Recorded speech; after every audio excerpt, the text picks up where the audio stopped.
This is chapter 19 from the book Out of Many Waters.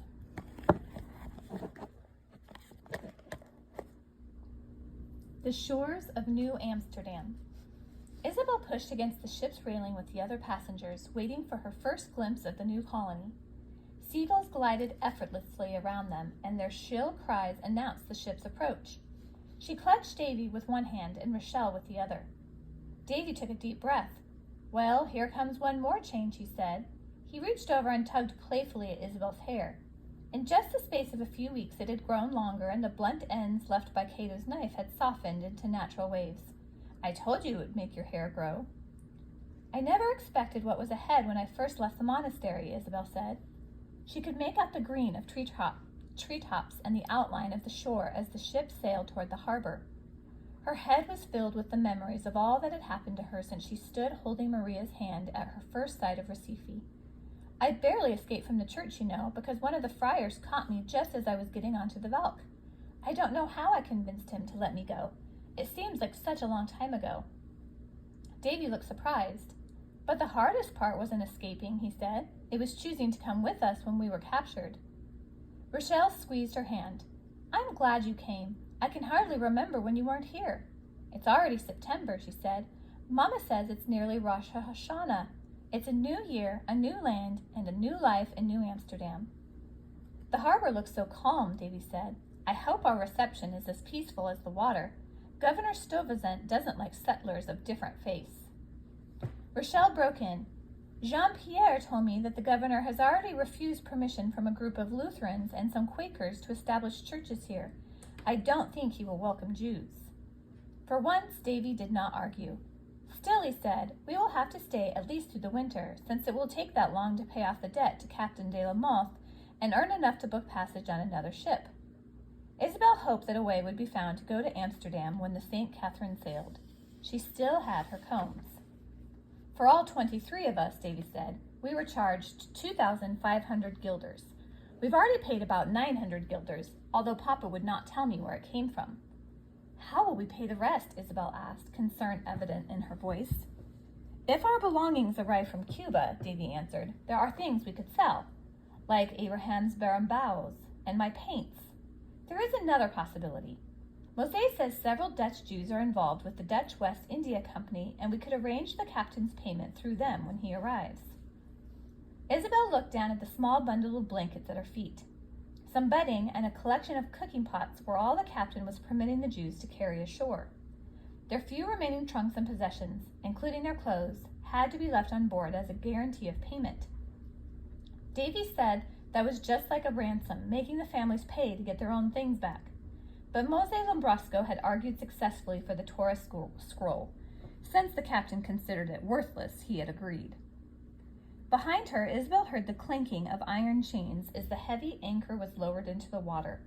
Several crewmen had prepared the rowboats to bring the passengers ashore. Bundles were lowered over the side, and then each passenger climbed unsteadily down a rope ladder into the narrow, rocking longboat.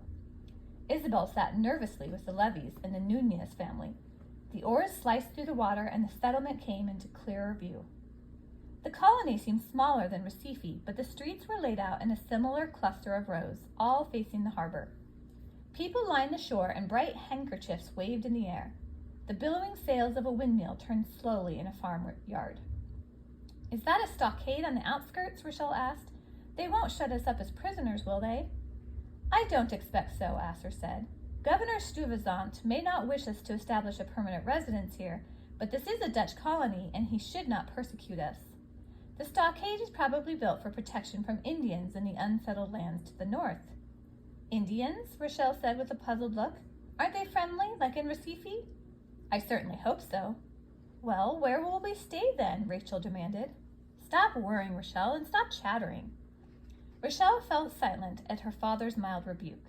Rochelle did sometimes go on until it was hard to listen to her, but it wasn't a serious fault, and today Isabel shared the questions she had asked.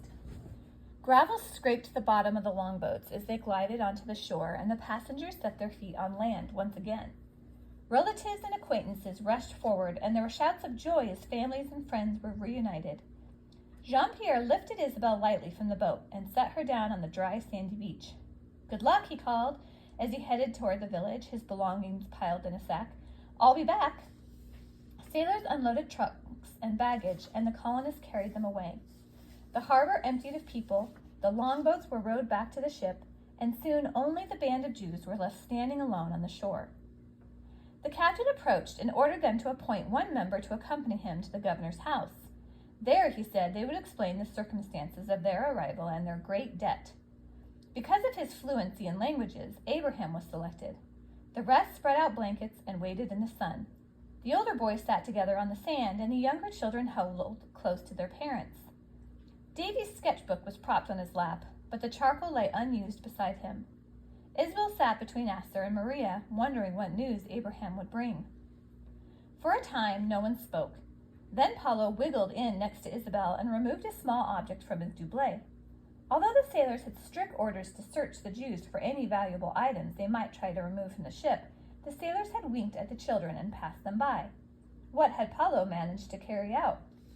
"You've still got the Bible?" Isabel remembered. Paulo opened the book to find the final pages and showed Isabel what he had found. "Why, it's Psalms," she said. "I didn't even know they were there. I see you've been practicing reading on your own, Paulo, and have made good use of the book." She gave the boy a hug. Paulo pushed the book at her again, and the afternoon breeze ruffled the pages. "This isn't a good time to read," she said quietly. "Everyone's too tired." Paulo shook his head in disagreement and pointed to a specific passage. "Go ahead," Maria said. "It would be comforting to have you read, Isabel. Maybe we should hear about Jonah and the whale," she smiled. "We have certainly been swallowed up and spit out on shore enough times." Astor chuckled. Isabel looked at the passage Paulo pointed out. It was Psalm 18, but Isabel had never noticed it before.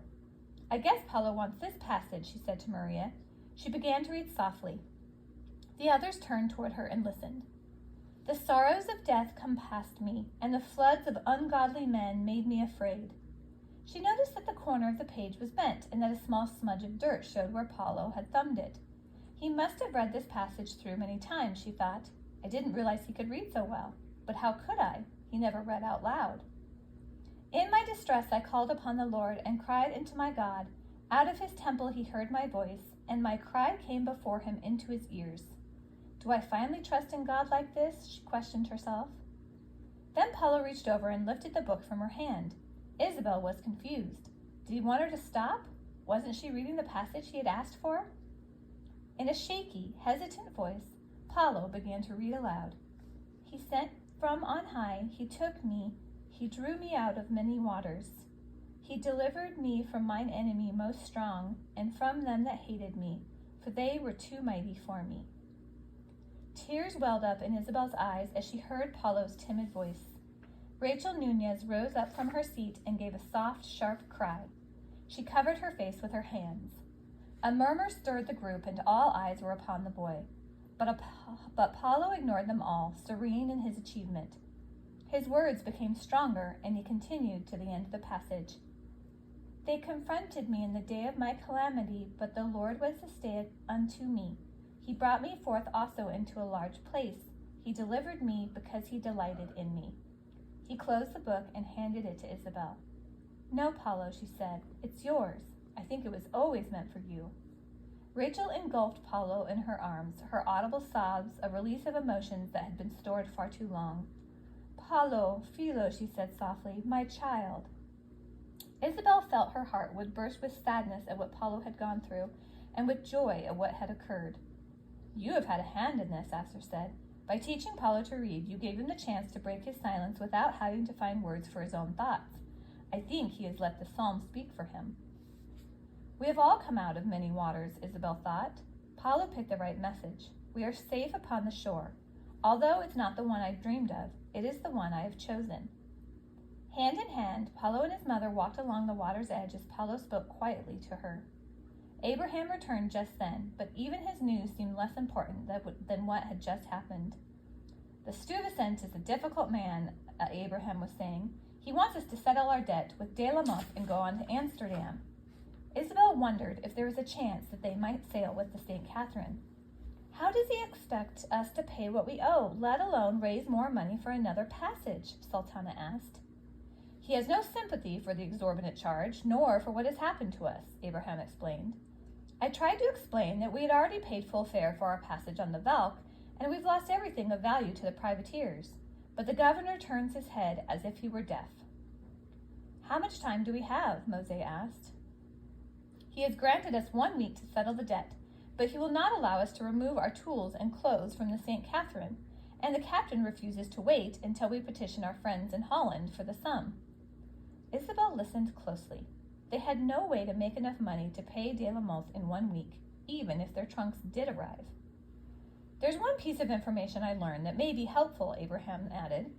It seems there are 2 other Jews here in New Amsterdam. Jacob Barsimon is a Dutchman who's been living here for about a year, and there is a merchant named Solomon Peterson.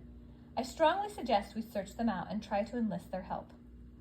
That is a good idea, said Judica. Someone should find them while we are free to move about the colony, and the rest of us will prepare a shelter for the night. If Abraham does not mind being called upon again, Asser said, I think he's our best spokesman. Does anyone wish to accompany him? If these men are merchants, said Mose Lambrusco, I might be able to offer my services to them. In any case, I would like to make their acquaintance. As the men headed off toward the town, Asser called after them. And find out if they need a nice kosher butcher, he said in mock seriousness. My prices are reasonable.